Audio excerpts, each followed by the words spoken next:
You ever loved someone so deeply that you ignored every warning sign?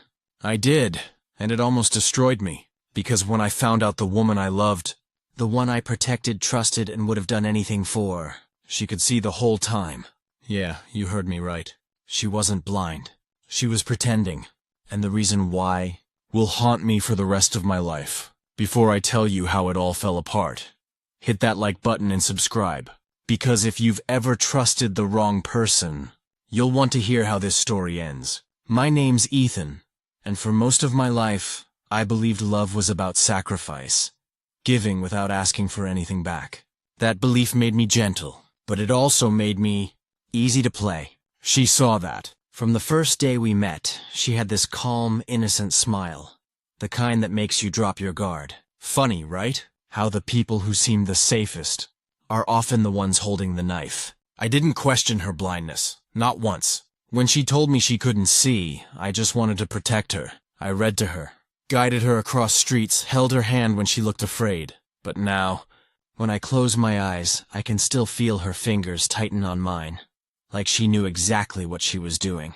The truth didn't just break me, it shattered everything I thought love meant. And the way I found out, let's just say, it still keeps me up at night. Back then, I wasn't the kind of guy people noticed.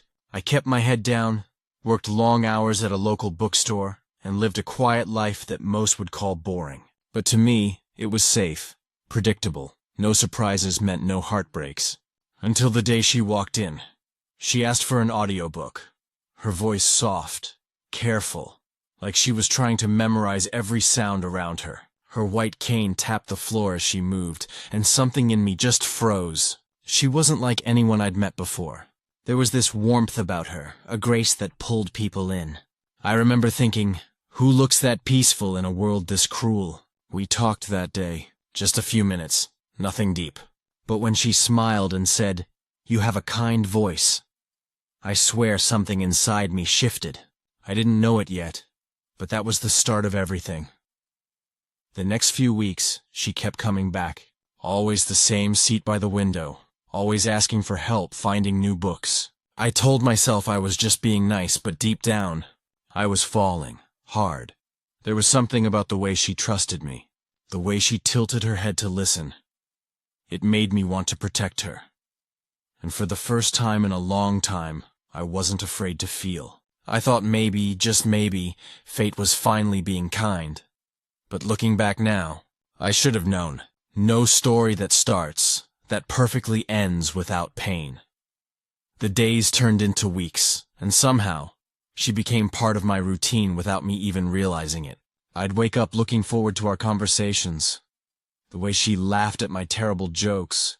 The way her head tilted when she was listening, like she could see me through sound. We started meeting outside the store too. Walks in the park, late-night talks over coffee. Moments that made the world feel quiet and warm. I learned to read her silences. She'd sit beside me and say nothing for minutes, just breathing softly, smiling like she was somewhere safe. I liked being the person who made her feel that way. Every time I saw her hand reaching for mine, I felt needed, seen, loved. Sometimes, I'd catch her turning toward things she shouldn't have been able to see. A falling leaf, the glow of a street lamp. But I brushed it off. I thought maybe she just sensed things better than others. Maybe she felt light in her own way. There was one night I'll never forget. We were sitting by the river, listening to the water move. She asked me, "Would you still care about me if I wasn't like this?" I laughed, told her she was perfect just the way she was. I didn't know it then, but she was asking me something far deeper, testing me even then.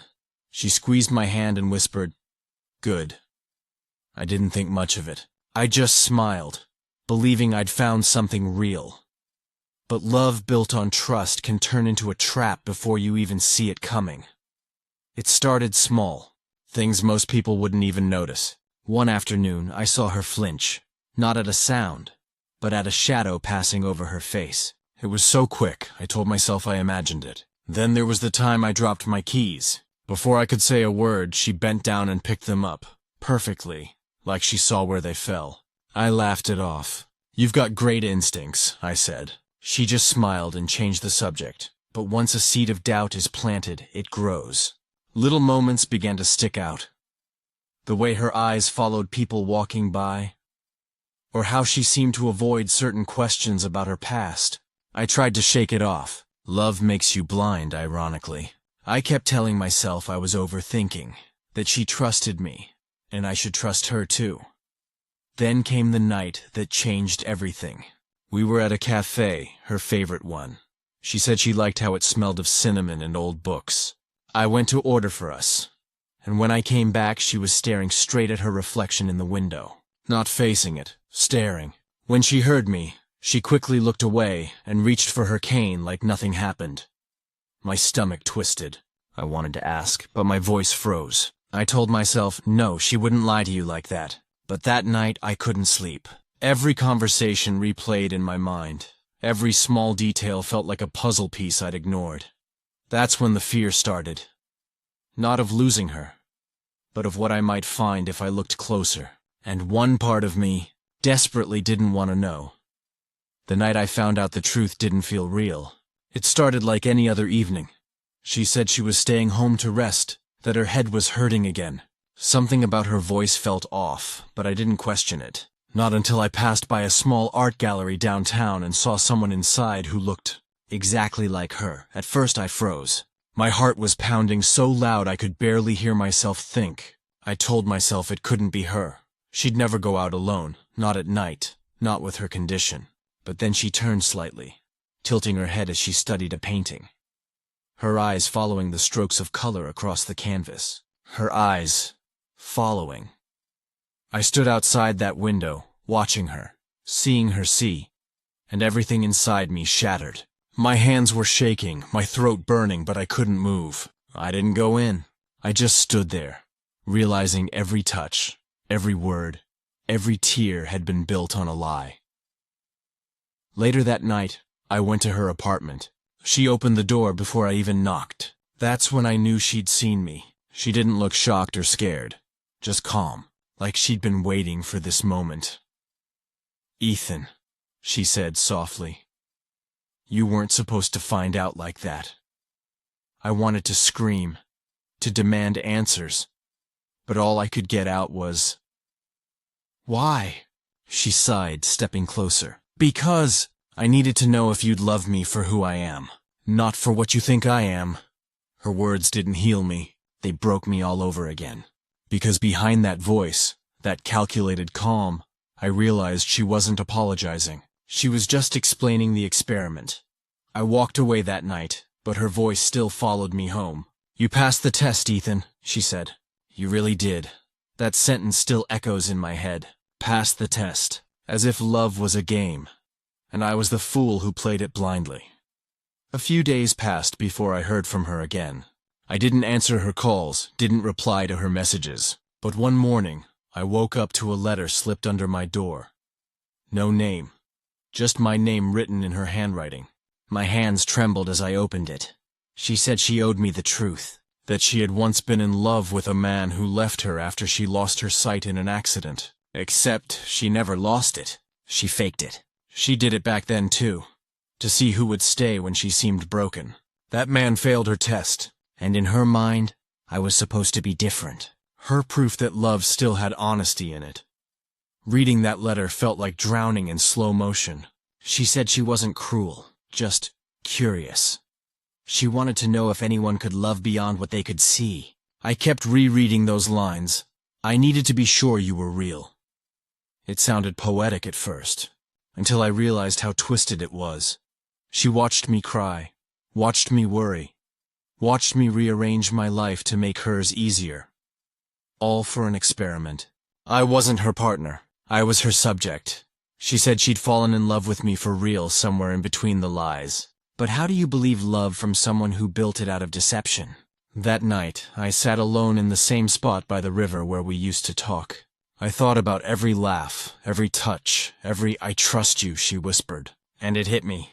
She didn't want love. She wanted control. Funny thing is, I should have felt angry. But what I really felt was empty.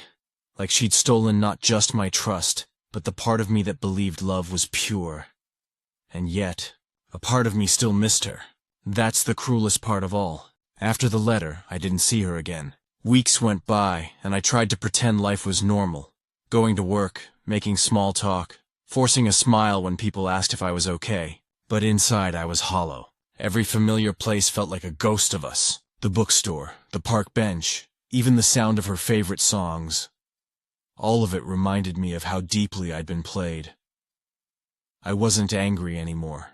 Anger fades. What stays is the ache, the quiet kind that lives in your chest and hums when the world gets silent. I kept asking myself why she couldn't just be honest, why she had to build love on a lie. Maybe she was scared.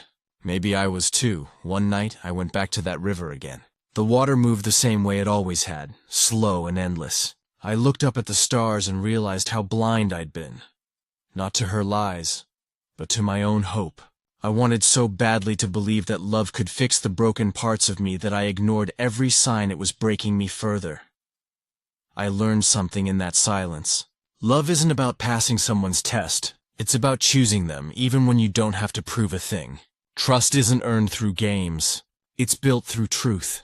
I forgave her in my own way. Not because she deserved it, but because I deserved peace. Holding on to the pain felt like still being her experiment, and I wanted out, so I walked away for good. No goodbye, no second chances, just the sound of the river and me learning how to breathe again. It's strange, you know, how something that once made your heart race can one day make it ache. Months have passed since I last saw her, and life feels quieter now. Not empty, just clearer. I still think about her sometimes, not with anger, but with that bittersweet kind of sadness you feel when you realize some chapters aren't meant to end with answers. People say time heals everything. That's not true. Time doesn't heal. It just gives you space to see things differently. I used to think she ruined love for me, but she didn't. She just showed me what it isn't. Love isn't a trick, or a test, or a mirror you hold up to someone to see if they'll stay. It's trust. Raw, risky, terrifying trust. I don't know where she is now. Maybe she's still out there, searching for someone who'll pass another one of her tests. But I hope she learns that loyalty doesn't come from deception. It comes from honesty, from letting someone love you when you stop pretending. As for me, I still believe in love, just not the kind that hides behind blindfolds. Because if you have to lose yourself to prove your heart, it isn't love you're finding, it's control. So if you've ever been hurt by someone who claimed it was for your own good, remember this. You don't need to be tested to be worthy. You just need to see yourself clearly, and maybe that's the real lesson she gave me. I can finally see now, not her, not us, but me. If this story stayed with you, don't forget to like, share, and subscribe, because sometimes the hardest stories to tell are the ones that set us free.